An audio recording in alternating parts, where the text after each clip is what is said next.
Aloysius Suhardi, biasa dipanggil Suhardi, adalah musikus berkebangsaan Indonesia yang lahir pada 21 Juni 1951 di Sukoharjo, Jawa Tengah. Bidang yang dia geluti adalah etnomusikologi, utamanya karawitan, dan Suhardi telah banyak menciptakan musik-musik tradisi. Karya-karyanya banyak ditampilkan di dalam maupun luar negeri. Tahun 1969, Suhardi mulai belajar seni karawitan dan Bali di Konservatori Karawitan Surakarta. Tahun 1973, selama hampir 10 tahun, ia melanjutkan studinya ke Akademi Seni Karawitan Indonesia Surakarta. Ia giat menjadi aktivis gerakan seni gamelan baru. Suhardi dikenal sebagai komposer, sebagai seniman, dan pendidik berpengalaman, dan saat ini Suhardi sedang mengajar mata kuliah komposisi organologi, studio musik, dan etnomusikologi di alma maternya, yaitu Institut Seni Indonesia Surakarta.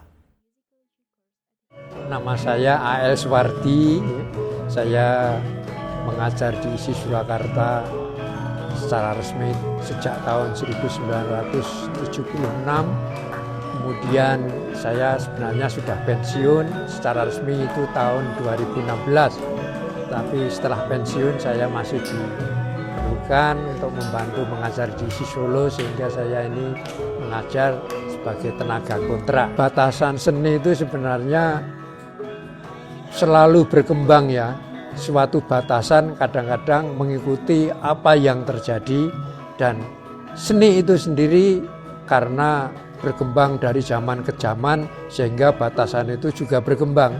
Kalau dulu ya, seni itu merupakan suatu karya orang, ya, buatan orang yang mana karya itu menggunakan medium, yang mana medium itu digunakan untuk mengungkapkan suatu ekspresi yang isinya ekspresi suatu nilai-nilai estetik yang ada pada jiwa seseorang.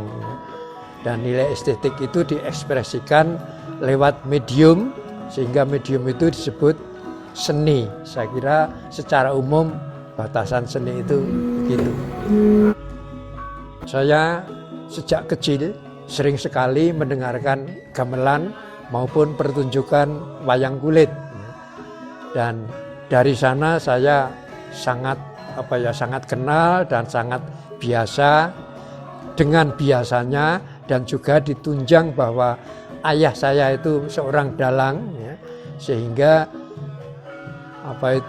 saking terbiasanya sehingga saya itu terus mencintai karawitan atau mencintai karya seni karawitan.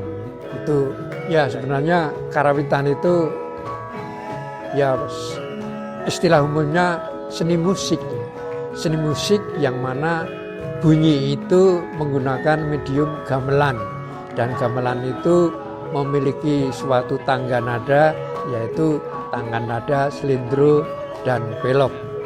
Bentuk-bentuk instrumennya karawitan itu seperti yang kita lihat di belakang saya ini, banyak instrumen yang utamanya ada bilah, ya, kemudian ada yang berbentuk pencon, kemudian di paling belakang itu ada bentuk pencon yang digantung paling besar itu namanya gong.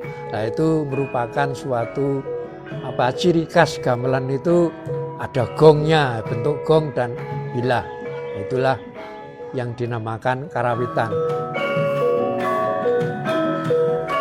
Ya, salah satunya karena kulinernya tadi saya tertarik, dan saya lebih tertarik dengan karawitan karena karawitan itu memang bisa menjadikan suatu jiwa seseorang menjadi halus, dan juga di mana karawitan menggunakan suatu lirik, ya, yang mana lirik itu berbentuk sastra yang digunakan dalam karawitan itu isinya itu porsi terbesarnya adalah suatu pesan-pesan moral hidup manusia. Jadi moral manusia mengarah kepada kebaikan. Itu saya sangat tertarik dengan karawitan. Karena gini ya, sejak kecil saya sudah belajar gamelan Jawa. Kemudian tahun 69 itu secara resmi saya belajar secara serius, belajar gamelan secara serius, masuk ke sekolah formal yang mengajarkan khusus karawitan. Lah di dalam kurikulum itu terdapat karawitan Jawa dan gaya yang lain ya. Lah di sekolah saya pada waktu itu tersedia karawitan gaya Bali, karawitan gaya Sunda, karawitan gaya Jogja.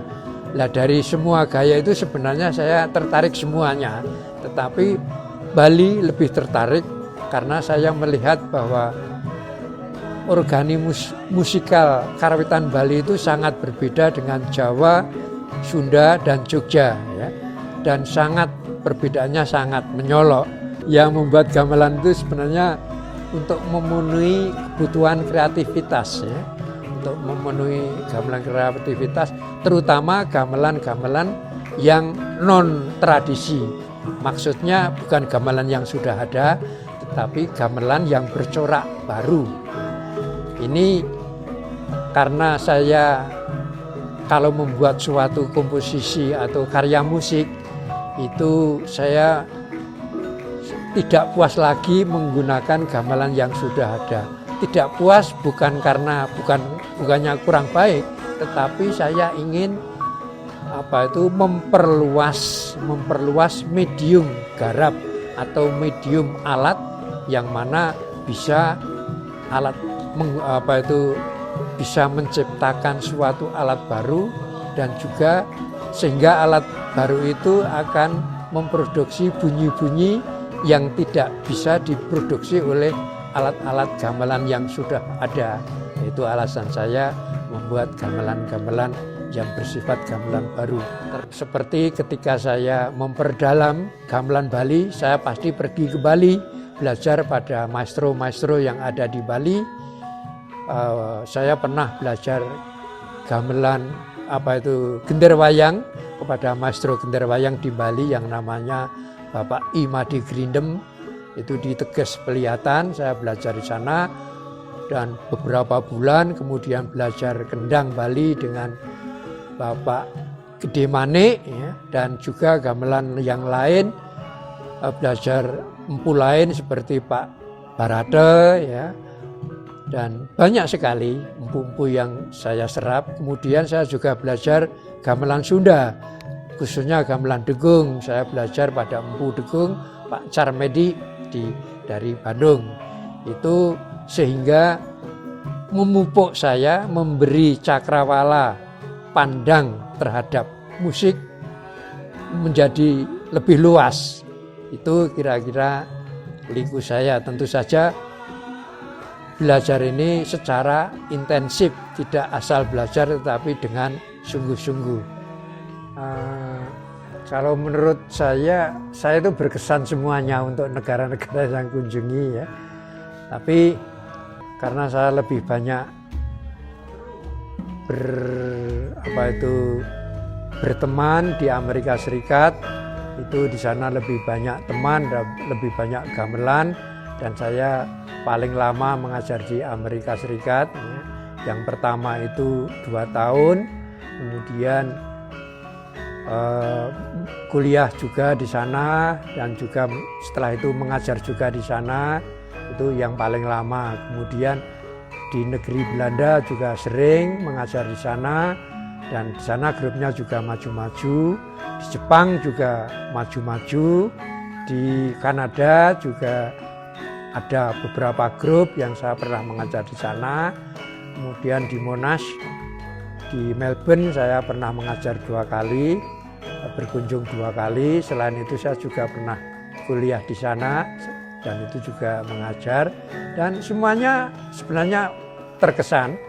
Tapi yang paling ini yang di Jepang itu, kalau saya melihat mereka itu cara belajarnya sangat-sangat sangat intens ya. Kalau melihat cara belajarnya, saya sangat terkesan dengan belajar yang dilakukan oleh kawan-kawan yang dari Jepang.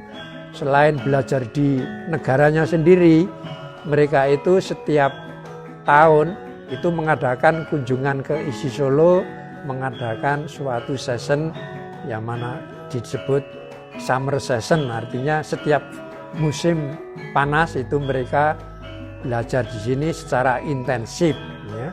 Baik itu secara bersama, belajar secara individu, ya, membawa beberapa mahasiswa, kadang-kadang lebih dari 30 itu mereka datang ke sini untuk belajar. Pesan saya kepada adik-adik para pemuda-pemudi, ya, tentu saja pertama dengan menggunakan istilah Jawa, ojo mati sajroning urip. Artinya apa? Jangan diam saja selama hidup. Jadi orang hidup pasti yang namanya manusia itu pasti punya mimpi. Nah, mimpi itu mesti harus diraih secara kerja keras, dan Anda harus meletakkan suatu titik di depan sana, dan titik itu pasti harus diraih, ya. Nah, di dalam meraih titik itu jangan sampai putus asa, harus selalu kerja keras dan membuka diri, itu sangat penting. Kalau tidak terbuka nanti akan seperti katak di dalam tempurung, ya. Jadi pesan saya kepada adik-adik, jangan sampai takut menembus, ya. Jangan sampai takut menembus suatu ruang, ya. Pasti harus berani, ya. Berani ke depan. Seorang membuat teori itu biasanya setelah ada baru dibuat teori. Tapi seniman itu harus berada di depan, ya. Bekerja dulu, membuat sesuatu yang baru. Kemudian pasti para pengkaji akan mengikuti terus membuat suatu kajian yang baru. Itu pesan saya kepada adik-adik, ya. Selain itu juga pasti harus juga mencintai budaya kita sendiri. Lebih-lebih yang mana gamelan itu sekarang ini sudah diakui oleh warisan tak benda oleh UNESCO, ya.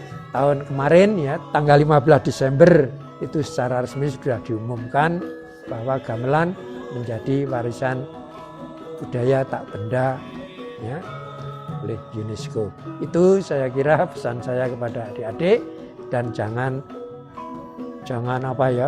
yaitu ojo mati sakjroning urip, jangan mati dalam hidup. Terus bekerja, pasti harus terus berpikir, meletakkan titik di depan yang harus diraih, ya. Dengan kerja keras pasti akan menjadikan orang itu maju. Saya kira itu pesan saya.